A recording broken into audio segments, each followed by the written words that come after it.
Bom dia, pessoal. Eu sou o Matheus Trabuco, sou monitor da matéria de Bioquímica Médica 1 e hoje a gente vai ver um pouquinho sobre a nomenclatura e introdução dos carboidratos. Foi uma monitoria que a gente já teve, mas eu estou regravando porque na época ela não foi gravada. Então, vamos primeiro entender um pouco as representações desse carboidrato. Todo carboidrato é um tipo de açúcar. Açúcar e carboidrato são sinônimos. Então, a gente já pensa em alguns que já são famosos, a glicose, a lactose. Todos esses são carboidratos. A forma linear deles, ela é toda estiradinha. E ela é comum mais como representação, porque dentro do nosso corpo, a forma mais comum vai ser a forma cíclica. O importante para a gente entender agora é que a forma cíclica e a forma linear se referem à mesma molécula. Então, essas não são moléculas diferentes. A forma cíclica é a mesma molécula que a forma linear, só que ela foi ciclizada. E isso vai acontecer no nosso corpo devido à ação da água. A gente vai ver mais a fundo esse processo de ciclização. Vamos entender então como é que a gente poderia nomear esse carboidrato? Porque glicose, lactose, manose, frutose são todos nomes populares para os carboidratos. Mas a própria química tem regras que nos dizem formas da gente sistematizar o nome desse carboidrato. Por exemplo, eu posso dizer que isso aqui é uma aldose, uma hexose piranosídica, destrógena do tipo alfa, ou alfa-D-glicopiranose. Aqui é muito nome, né? Aldose, hexose piranosídica, destrógena, alfa. O que é isso? Vamos um por um e a gente vai entender. Primeiro, ose, aldose, cetose, glicose, frutose. Perceba que todos os carboidratos têm esse sufixo ose, ose, ose. Mas o que é ose exatamente? A ose vai se referir ao grupo funcional dessa molécula. Então, todos os carboidratos vão seguir essa mesma formulazinha. CN, H2 vezes N, ON. Se a gente pensar na nossa glicose, C6, H12, O6. Esse mesmo formulazinha. E a ose entra bem aqui, ó. Algumas moléculas têm a aldose. A aldose é devido a esse grupo funcional aqui, que eu tenho um C dupla O no final da molécula. E outros vão ter cetoses. Note a diferença da aldose para a cetose, que é importante. Enquanto que a aldose tem o C dupla O no final, na ponta da molécula, a cetose tem esse C dupla O entre um carbono e outro. E para os nossos fins, essa cetose vai ser sempre no segundo carbono, de cima para baixo. A gente sempre vai contar de cima para baixo. Então, aqui 1, 2, 3, 4, 5. Então, a cetose é diferente da aldose simplesmente pela posição desse grupo funcional. E isso vai ter impacto muito grande quando a gente for ciclizar essa molécula. Lembre que isso aqui é forma linear. Outra coisa importante para a gente ver é que nem todos esses carbonos são iguais. Alguns desses carbonos têm um segredo, têm uma habilidade, digamos assim. Uma característica intrínseca a ele devido à sua posição nessa cadeia, que é o carbono quiral. O carbono quiral dá a essa molécula a estereoisomeria óptica. A estereoisomeria óptica é uma isomeria especial em que eu tenho deflexão da luz. Então, a gente não precisa saber exatamente isso, mas na isomeria óptica eu tenho que uma solução desse composto, quando exposto a uma luz, polariza essa luz. E ele pode polarizar essa luz tanto para a direita quanto para a esquerda. A depender se ele polarizar para a direita ou para a esquerda, a gente refere a ele com nomes diferentes. Destrógeno ou levógeno. Esse é esse D e esse L que você vê às vezes como prefixo naqueles nomes de carboidrato. Mas para que eu tenha estereoisomeria óptica, eu tenho que ter carbono quiral. E o que é o carbono quiral? O carbono quiral é um carbono que tem os 4 ligandes diferentes e que é saturado. Então, para que meu carbono seja um carbono quiral, ele tem que ter 4 ligandes diferentes e ele não pode ter nenhuma insaturação, nenhuma ligação dupla. Isso vai permitir que ele seja assimétrico. Então, é como se eu olhasse no espelho. Eu vou ter uma versão dele que está com o H para trás e uma versão dele que está com o H para frente. Essas versões vão polarizar a luz em direções opostas. Uma vai para a direita e uma polariza para a esquerda. Isso vai ser importante porque lembre que dentro do nosso corpo, nossas proteínas e nossas enzimas, elas são estereoespecíficas. Então, se eu mudo o espaço, se eu mudo a conformação do meu carbono, eu não vou mudar a forma da minha molécula? Vou. E se eu mudo a fórmula da minha molécula, eu acabo impedindo que certas enzimas consigam metabolizar esse produto. Então, eu tenho algumas moléculas que têm uma forma ativa no nosso corpo, ou seja, uma forma que pode ser metabolizada, e outras moléculas que não podem ser metabolizadas, que são inativas no nosso corpo. Então, um exemplo muito comum para a gente ver é esse exemplo aqui da mão. A gente tem duas mãos. Pode colocar na sua frente. Ó. Bote na sua frente que nem a figura. A gente tem essas duas mãos, né?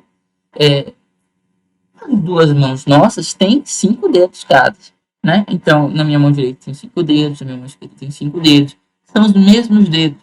Eu tenho meu dedão, meu indicador, meu mindinho, na mão direita e na mão esquerda. Mas note que, apesar de ser uma cópia, se eu sobrepor a palma de uma mão com a palma da outra mão, ela não encaixa. Eu vou ter que o dedão de uma tá para um lado, vendo? O dedão de um tá para um lado, enquanto o dedão do outro tá para o outro. É tipo isso na estereoisomeria óptica. Eu tenho a mesma molécula, os mesmos ligantes, só que uma forma dela está para um lado e outra forma está para o outro. Você não diria que sua mão direita é igual à sua mão esquerda. Da mesma forma, você não pode dizer que um destrógeno é igual a um levógeno. E eles vão ter papéis diferentes dentro do nosso corpo. Então, se a gente for aplicar essa regrinha dos carbonos quirais para a nossa molécula linear, vamos contar quantos carbonos quirais eu tenho? Olha aqui, esse primeiro aqui é um carbono quiral. Não, ele não pode ser um carbono quiral porque ele tem uma dupla ligação. E carbono quiral é sempre saturado. Esse aqui terceiro pode ser um carbono quiral.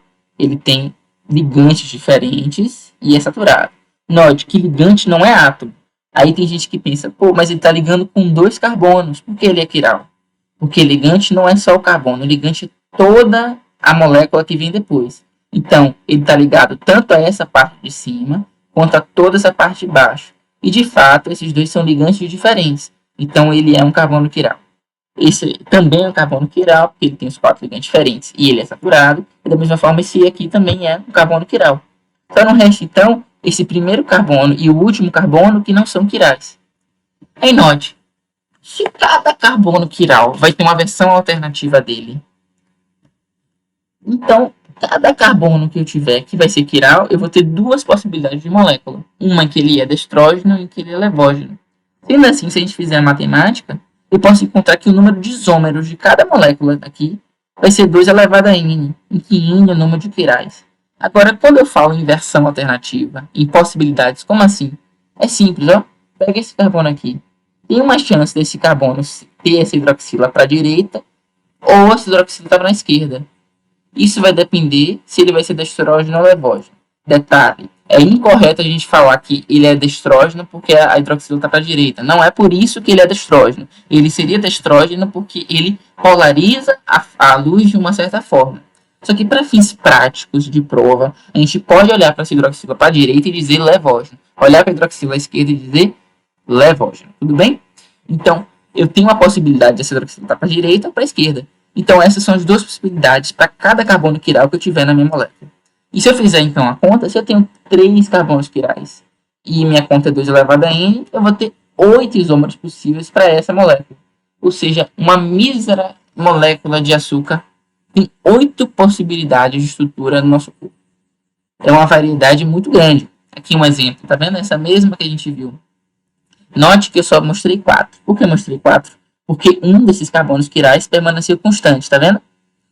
Esse penúltimo carbono quiral, o penúltimo carbono quiral, é o mais importante para a gente. Por quê? Porque na fórmula linear, o penúltimo carbono quiral é o que vai informar para a gente se a nossa molécula como um todo vai ser destrógena ou levógena. Então, para fins práticos, eu vou fazer o quê? Eu vou olhar para o meu penúltimo carbono da fórmula linear, eu vou olhar para a hidroxila dele, e eu vou perguntar, essa hidroxila do meu penúltimo carbono, da minha fórmula linear, está para a direita ou para a esquerda?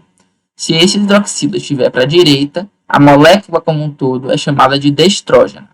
Se esse hidroxila estivesse na esquerda, a molécula como um todo seria chamada de levógena.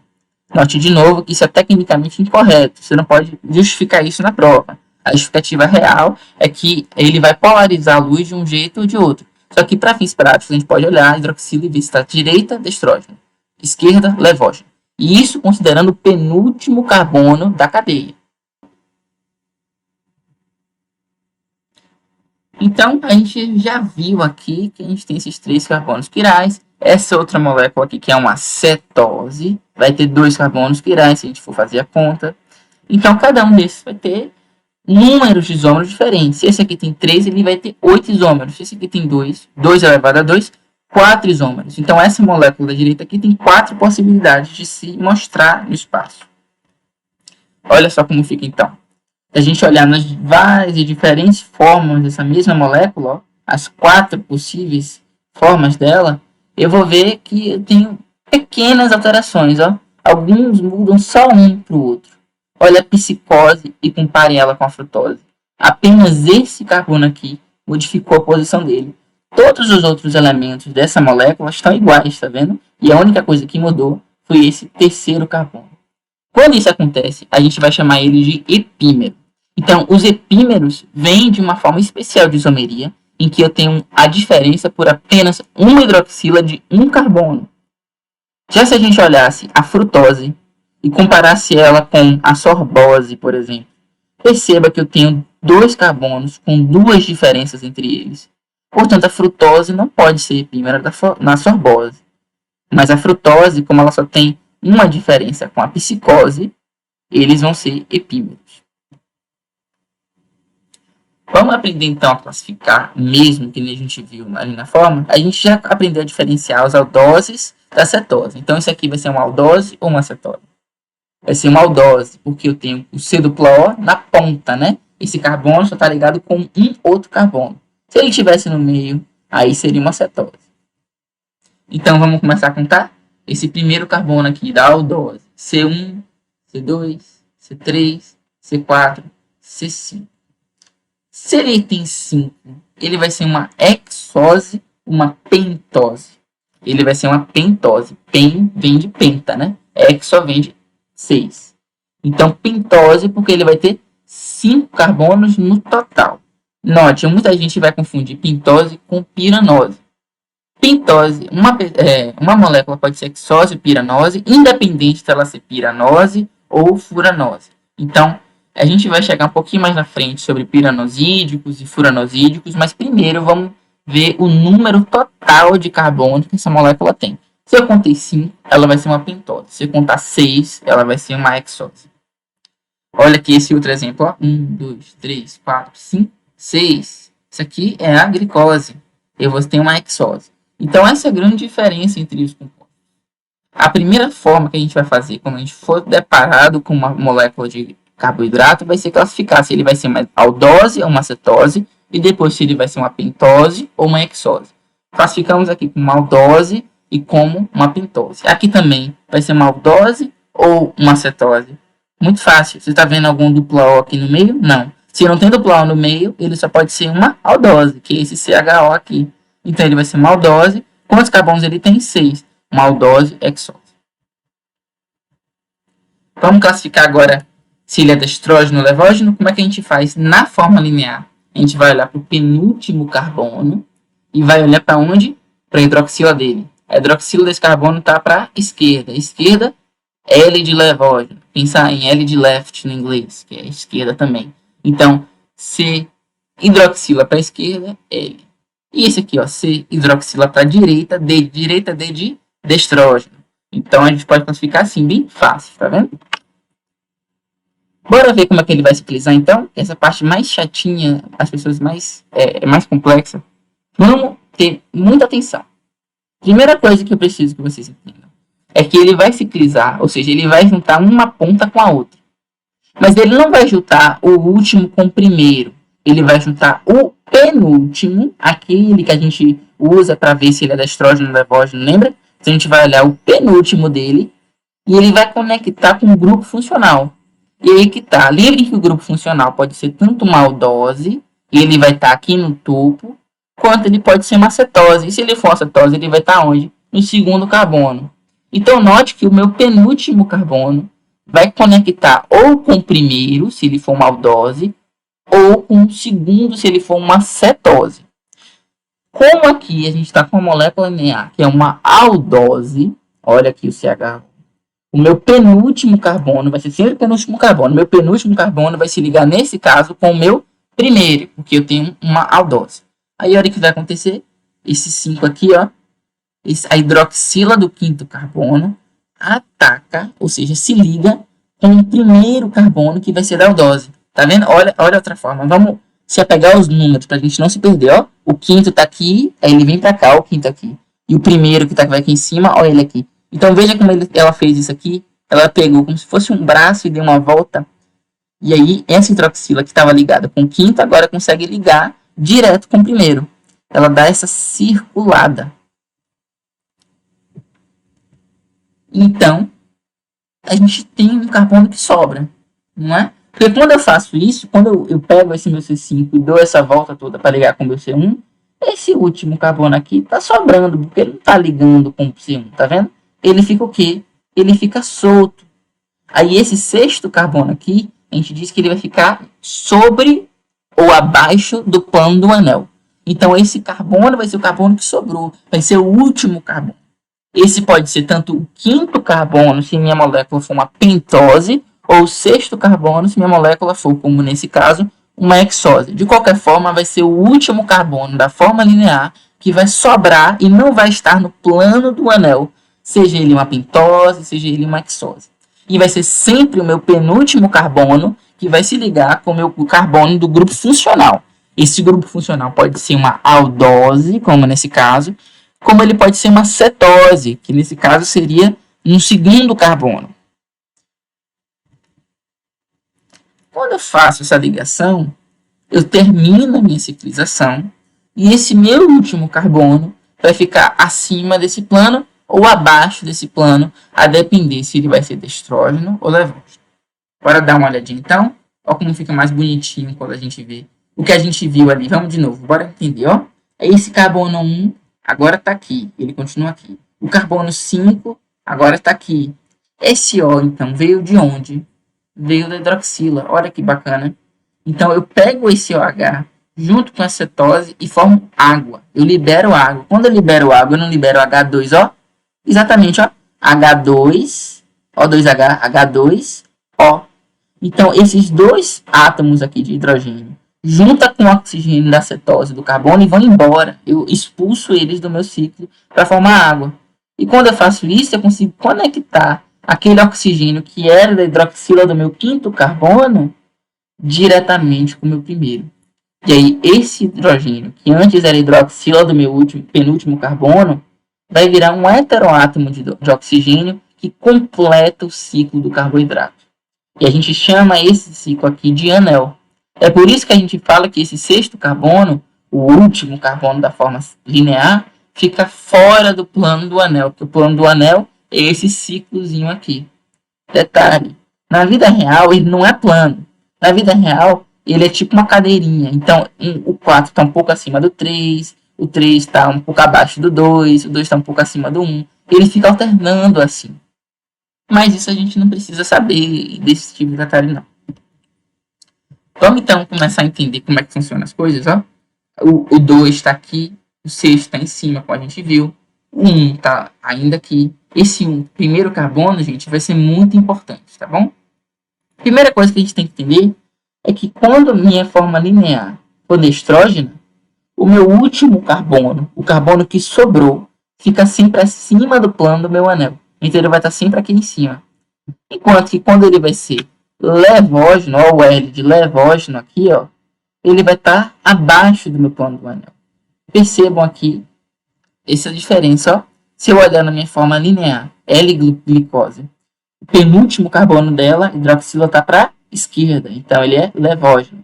Note então que quando minha forma linear é levógena, o meu último carbono fica abaixo do plano do anel. Enquanto que quando a minha forma linear é destrógena, o meu último carbono fica acima do plano do anel. Então preste atenção nessa regrinha aqui, que isso é muito importante. Às vezes, a gente só vai se deparar com a forma linear, ou com a forma cíclica, desculpa. Então, só olhando a forma cíclica, como é que eu determino se ele é destrógeno ou levógeno? Eu olho o carbono que sobrou, o carbono que está acima ou abaixo do plano do anel.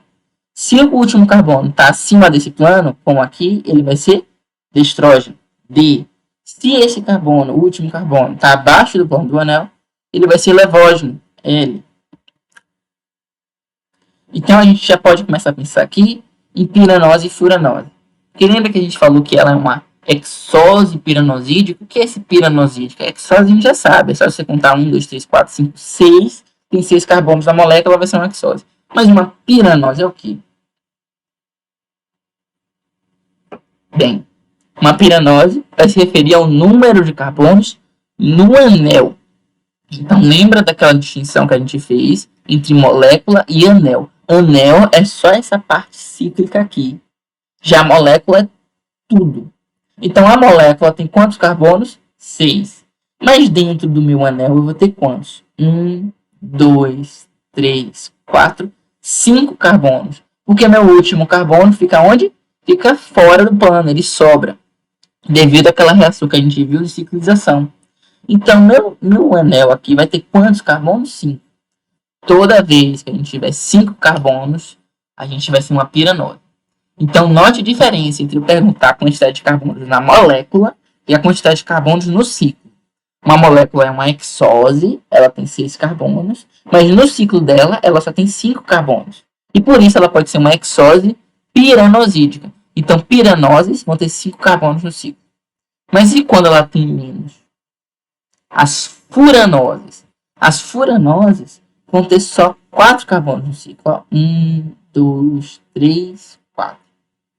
Como é que eu diferencio, então? Como é que eu sei, olhando para aquela forma linear, se a minha molécula vai ser uma piranose ou uma furanose?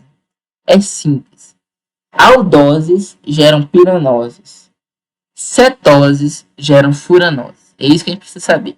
E por que isso acontece? Lembra que eu falei que nas aldoses o primeiro carbono é o carbono que se liga com o quinto e aí faz o ciclo? Então, onde é que está o carbono funcional na cetose? O carbono funcional da cetose é o segundo carbono na forma linear. Então, se eu estou ligando o penúltimo com o segundo, tanto o último carbono como o primeiro carbono vão sobrar. E aí, em vez de ter o primeiro também fazendo parte do ciclo, acaba que ele fica fora. Então, mesmo eu sendo uma hexose, eu fico só com 4 carbonos no ciclo, porque o meu primeiro carbono também sobrou. Note, tanto na piranose quanto na furanose, o que vai determinar se ele é estrógeno ou levógeno continua sendo o último, não vai ser o primeiro. Então, eu olho para o último aqui e vejo que ele está acima do plano do anel, ele vai ser destrógeno. Eu não vou considerar o primeiro. O que eu preciso estar atento é que quando a gente for falar de carbono anomérico, eu não vou dizer sobre o primeiro carbono do ciclo. E o detalhe que a gente precisa se atentar é que o primeiro carbono do ciclo das piranoses é o primeiro carbono da molécula em si, enquanto que nas furanoses, o primeiro carbono do ciclo vai ser o segundo carbono da molécula. O carbono que antes era a cetose. Se a gente exemplificar de outra forma aqui, ó, isso aqui é só outra forma da gente ver a mesma coisa. Só que eu simplifiquei. Perceba que se a gente contar 1, 2, 3, 4, 5 carbonos, aqui é só o anel. E aqui na furanose também só 1, 2, 3, 4 carbonos no anel. Aqui a gente omitiu aqueles carbonos que sobravam.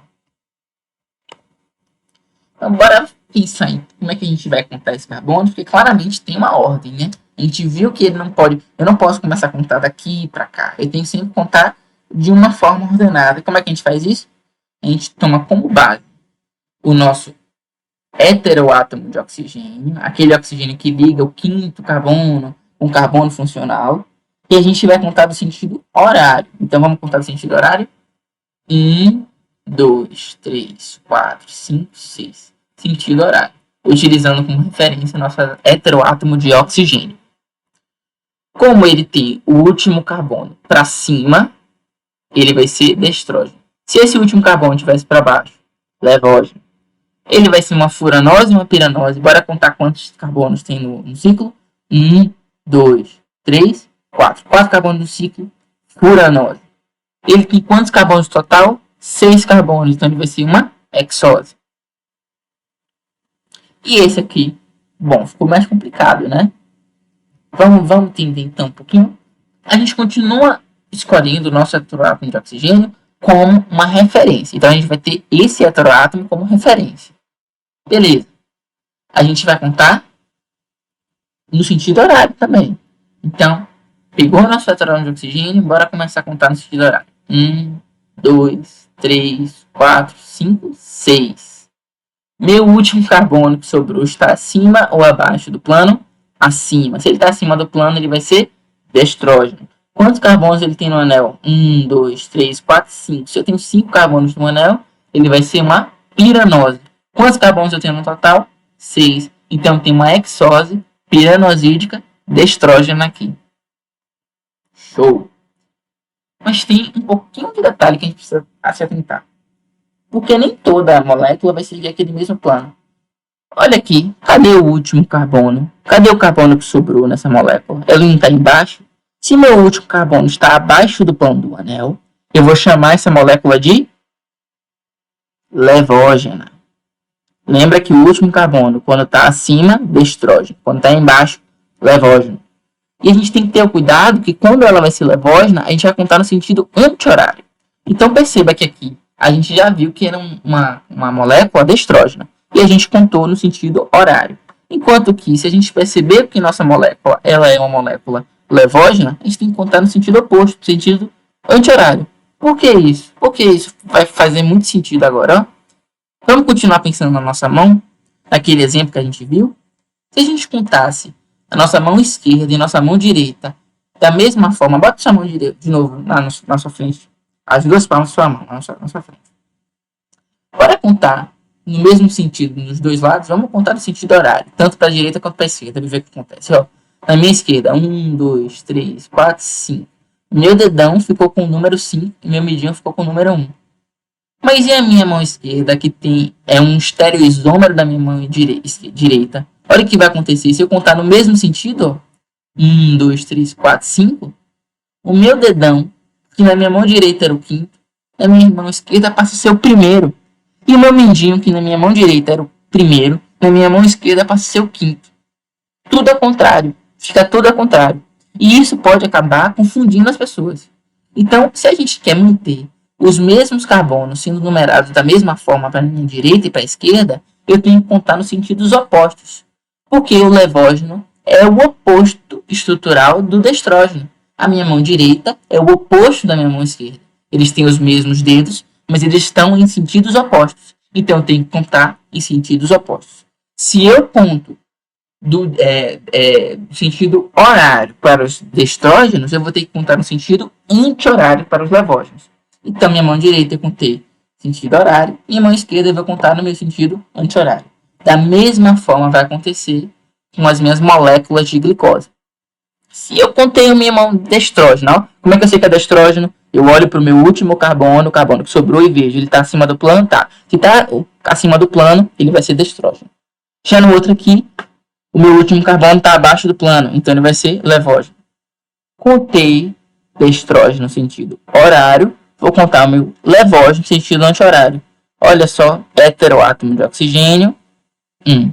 Heteroátomo de oxigênio, 1. Por que isso é importante? Porque se eu contasse do sentido horário para os dois, perceba que eu ia contar o meu quinto carbono como primeiro, ó, seria assim. E eu estaria totalmente errado. Tudo bem? Então, primeiro, antes da gente ficar contando, vamos determinar se ele é destrógeno ou se ele é levógeno. E se ele for destrógeno, eu vou contar no sentido horário, mas se ele for levógeno, eu vou contar no sentido oposto, no sentido anti-horário. E esse carbono numérico que eu falei um pouquinho atrás, lembre? Por que ele é importante? O carbono numérico ele vai ser essencial para a gente entender como é que esse carboidrato vai se interagir com o nosso ambiente. Porque vai ser pelo carbono numérico que a gente vai fazer a maior parte das coisas. Esse carbono numérico é o carbono que tinha o grupo funcional. Lembra lá que isso aqui vai ser uma aldose? Então, a aldose C-O, que só está ligada a um carbono. Se ele fosse uma cetose, ele seria o segundo carbono. Tanto é que as cetoses formam furanoses e o primeiro carbono do ciclo é o segundo carbono da molécula. Quando eu tenho uma aldose, eu formo uma piranose e o carbono numérico vai ser o primeiro carbono do ciclo. Tudo bem? O carbono numérico é sempre o primeiro carbono do ciclo. Só que, para as aldoses, o primeiro carbono do ciclo é o primeiro carbono da molécula. Enquanto que, para as furanoses, o primeiro carbono do ciclo é o segundo carbono da molécula. Porque as furanoses advêm das cetoses. E as cetoses têm o grupo funcional no segundo carbono da molécula. Certo? Se não entendeu, dá uma volta ali. Quando a gente falou de cetose e aldose, você vai ver que a cetose ela fica no segundo carbono, enquanto que a aldose fica no primeiro carbono, na forma linear. Então, esse carbono aqui, que era o carbono do grupo funcional, aldose ou cetose, vai ser o nosso carbono numérico. E o nosso carbono numérico vai ser muito importante porque vai ser ali que a gente vai oxidar a nossa molécula. Vocês já ouviram falar com certeza que a glicose é a fonte de energia da nossa célula, né? A nossa célula utiliza o açúcar, a glicose, o carboidrato, para tirar energia. Só que o mecanismo molecular pelo qual ela faz isso se chama oxidação. Para a gente tirar energia de qualquer composto, a gente oxida ele. E aí, detalhe, para a gente fazer a conexão. Tocar fogo em algo, quando a gente bota fogo em algo, é a mesma coisa que oxidar ele. É por isso que a gente não consegue botar fogo em coisas quando a gente está no vácuo. Quando a gente não tem oxigênio, as coisas não pegam fogo. Por quê? Porque pegar fogo, queimar, é a mesma coisa que oxidar. Da mesma forma que uma lareira que está pegando fogo, está queimando, solta energia, quando a gente oxida uma glicose, um carboidrato, a gente também vai soltar energia. Você pode imaginar, então, a nossa glicose como literalmente sendo uma lenha para a nossa fogueira metabólica. Porque vai ser o mesmo processo de oxigenação, o mesmo processo de oxidação. O oxigênio que a gente respira vai ser utilizado para oxidar a glicose. E aí eu consigo retirar a energia dessa molécula. Mas aonde é que ela vai oxidar? Aí que vem o carbono numérico. O único local em que eu consigo oxidar o meu carboidrato é o meu carbono numérico. Então note a importância dele. Eu só consigo tirar a energia da minha molécula quando eu quebro essa molécula e exponho o meu carbono numérico. Se meu carbono numérico não estiver exposto, não estiver aberto para o meu oxigênio, eu não vou conseguir oxidar e retirar a energia que eu preciso. Então, a primeira coisa importante que a gente pensa no carbono numérico é que vai ser ali que minha célula vai oxidar para retirar a energia do meu carboidrato. Já a segunda forma que a gente tem e que mostra quão importante é que vai ser no meu carbono anomérico que eu vou fazer ligações. Perceba aqui, ó, eu tenho duas moléculas diferentes, né? Duas moléculas de carboidrato. As duas são destrógenas ou levógenas, como é que eu sei? Olha o último carbono, o carbono que sobrou, está para cima, então destrógeno. Se estivesse para baixo, levógeno. Os dois estão para cima, então os dois são destrógenos. Se ele é destrógeno, eu vou contar no sentido horário. Então eu vou pegar o meu heteroátomo de oxigênio, sentido horário, vou para o primeiro carbono do ciclo. O primeiro carbono do ciclo é sempre o carbono anomérico. Justamente, perceba que esse carbono anomérico está fazendo ligação com o meu último carbono, o meu carbono 4 dessa outra molécula. Então, para eu fazer a ligação entre um açúcar e outro, ou entre um açúcar e uma proteína, para formar as glicoproteínas, por exemplo, eu tenho que usar o meu carbono numérico. Então, o carbono numérico é o lugar onde eu oxido a minha molécula, e o carbono numérico é o lugar onde eu faço a ligação dessa molécula com outras moléculas de açúcar para formar várias moléculas, como o amido, como o glicogênio, que são polimerizações dos meus açúcares. A gente vai ver isso mais na frente. Então, beleza, a gente já viu que o carbono numérico é um carbono importante, né? É lá que eu vou fazer a oxidação, é lá que eu vou ligar meu carbono com outras moléculas. A gente viu também como é que a gente identifica esse carbono. O carbono numérico é sempre o primeiro carbono do anel, que nas piranoses vai ser o carbono 1 e nas furanoses vai ser o carbono 2. Vai ser aquele carbono que tinha a função orgânica, cetose ou aldose. Mas um detalhe que eu queria perceber com vocês é aquela questão sobre o meu carbono, se alfa ou beta. Lembra que a gente viu que aquela molécula era destrógena, piranosídica e alfa, né? O que é esse alfa, esse beta? Vai se referir a essa dupla dinâmica aqui, o último carbono que sobrou e o meu carbono numérico. Quando o meu carbono numérico tem a hidroxila dele no mesmo plano que meu carbono que sobrou, então ó, a hidroxila do carbono numérico, que é o primeiro carbono do ciclo, está para cima, e o meu último carbono que sobrou também está para cima, ou seja, eles estão no mesmo plano, o plano acima do anel. Quando a hidroxila do meu carbono numérico está no mesmo plano que meu último carbono, ele vai ser beta. Já quando o último carbono está em plano oposto da hidroxila do meu carbono anomérico, ele vai ser alfa.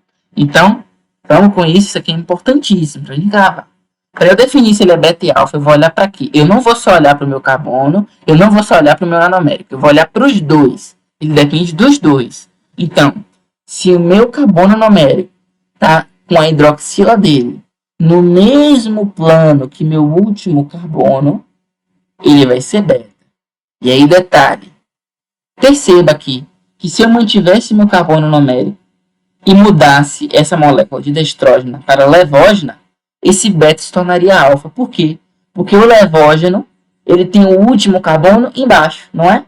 E aí meu último carbono, que antes estava no mesmo plano da hidroxila do meu carbono anomérico, agora estaria em planos opostos.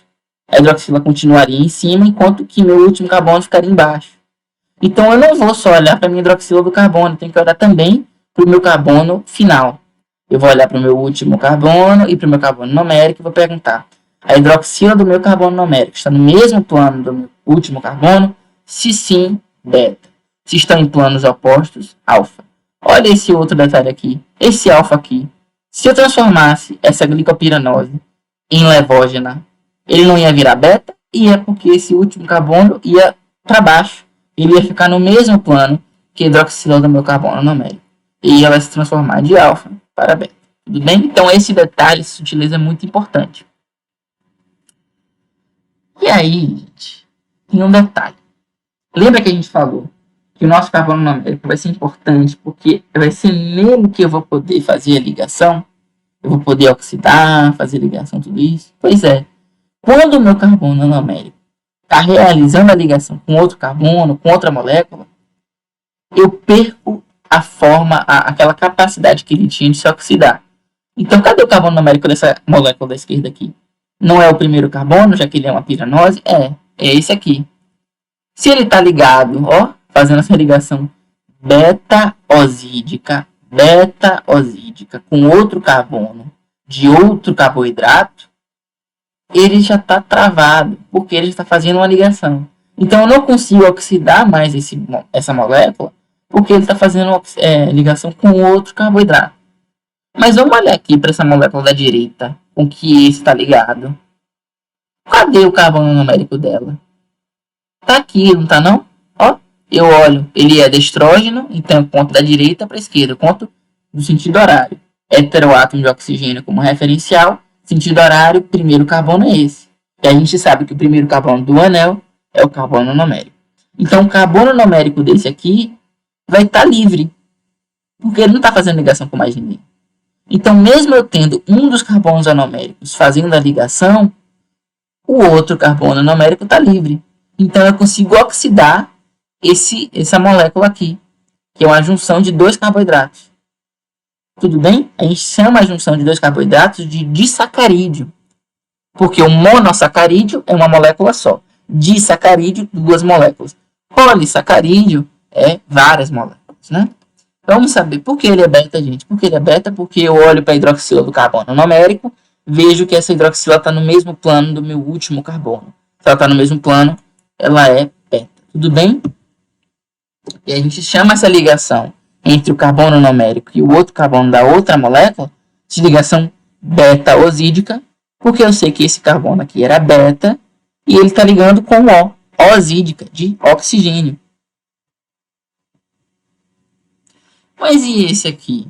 Vamos dar uma analisada nesse, que esse aqui é um caso especial muito importante. Perceba que na minha molécula da esquerda tem um carbono final voltado para cima. Se o carbono final está voltado para cima, ele vai ser destrógeno. Já a minha molécula da direita tem um carbono final voltado para baixo. Se o carbono final está voltado para baixo, ele vai ser o quê? Levógeno. É ou não é? Então, eu vou contar no sentido horário para uma e vou contar no sentido anti-horário para outra. Lembra dessa regra do destrógeno para levógeno? Eu olho para o meu heteroátomo de oxigênio, conto para a esquerda, para a direita. Primeiro carbono numérico. E meu outro carbono aqui, ó, Olha o meu heteroátomo de oxigênio e conta no sentido anti-horário. Olha para o meu primeiro carbono aqui. Então, eu tenho dois carbonos anoméricos fazendo ligação entre si. Se eles estão fazendo ligação entre si, gente, eu não vou mais conseguir oxidar nenhuma dessas moléculas, é ou não é? Porque ambos os carbonos anoméricos estão fazendo ligação um com o outro. Então, ambos os carbonos anoméricos estão ocupados. Quando isso acontece, e perceba que isso só vai acontecer quando eu ligo uma destrógena com uma levógena, eu perco a capacidade de oxidar essa molécula. Então, quando você vê uma questão, por exemplo, que esse composto não tem capacidade oxidativa, é verdade ou falso? É verdade, porque eu não consigo oxidar um composto que tem os dois carbonos anoméricos, que são duas moléculas, então ele vai ter dois carbonos anoméricos. Se esses dois carbonos anoméricos estão ligados entre si, os dois estão travados. E aí eu não consigo mais fazer essa oxidação. Eu não consigo mais ligar esse disacarídeo com outras moléculas para formar um polissacarídeo, por exemplo. Porque os dois lugares em que eu poderia fazer isso, em que eu poderia oxidar e ligar, estão sendo utilizados para ligar entre si. E isso só vai acontecer quando eu ligo uma destrógena com uma levógena. Nunca vai acontecer com destrógeno destrógeno, nunca vai acontecer com levógeno levógeno. Só destrógeno com levógeno. Então vamos recapitular aqui, ó. Vamos recapitular. Botei esse composto aqui, ó. Botei esse composto. Vamos classificar como é que ele ficaria. Primeiro, a gente faz o quê? A gente conta quantos carbonos tem. 1, 2, 3, 4, 5, 6. E sabe que é um hexose. Depois, vamos ver quantos carbonos tem no anel. Qual é o anel? É esse aqui, né? Então, 1, 2, 3, 4, 5. Se ele tem 5 carbonos, ele vai ser uma piranose. Né? Ele é destrógeno levógeno. Ele é destrógeno por quê? Porque o último carbono dele está para cima do plano do anel. Ele vai ser alfa ou beta, pessoal? Beta. Vai ser beta? Por que ele vai ser beta? Porque a hidroxila do meu carbono anomérico está no mesmo plano do último carbono dessa molécula. O carbono que sobrou. Então, a gente pode representar isso assim, ó. Beta, D de destrógeno, glicopiranose. Aí eu botei glico porque geralmente as hexoses são glicoses. Né? Nesse caso, realmente é uma glicose. Então, glicopiranose. Piranose porque tem 5 carbonos no anel, D porque é destrógeno, e beta porque ele vai ser beta. E aí um detalhe que eu queria ver com vocês é essa capacidade muito importante dos carboidratos fazerem polímeros. O que é um polímero? Polímero é uma junção de várias partes iguais. Então, se a gente pensar, por exemplo, em uma proteína, a proteína é um polipeptídeo. É um polímero de aminoácidos. Por quê? Porque vários aminoácidos ligados juntos formam uma proteína. Da mesma forma, um polissacarídeo é um polímero de monossacarídeos, porque eu tenho várias moléculas independentes de carboidrato, ó, que eu fui pegando e juntando. E quando eu junto várias moléculas iguais, eu tenho um polímero. E aí, vejam que ele traz extremidade redutora e não redutora. O que é isso? É aquilo que a gente viu. Eu só posso reduzir, só posso oxidar na parte em que eu tenho um carbono numérico livre. Então, esse carbono numérico está livre? Não, porque ele está fazendo ligação alfa-osídica. Ó, note que mudou, porque ele é alfa. O outro que a gente tinha visto era beta, então era beta-osídica. Mas como esse carbono numérico é alfa, ele está fazendo uma ligação alfa-osídica com outro. Então, essa parte aqui não é redutora porque eu não consigo oxidar. Mas e esse aqui? Esse último carbono anomérico aqui está livre. Então, eu consigo oxidar. Eu chamo essa extremidade em que eu consigo oxidar esse carbono numérico de extremidade redutora. E aí, esses carbonos vão poder fazer esses carboidratos vão poder fazer uma série de coisas muito importantes. Um exemplo disso, e muito importante para a gente, é a chamada borda em escova das nossas células epiteliais do nosso intestino. Então, nosso intestino ele é revestido por um endotélio de células absortivas, ou seja, células que absorvem aqueles nutrientes que a gente comeu. E dentro dessas células, para a gente aumentar a área de absorção, a gente tem essa borda em escova.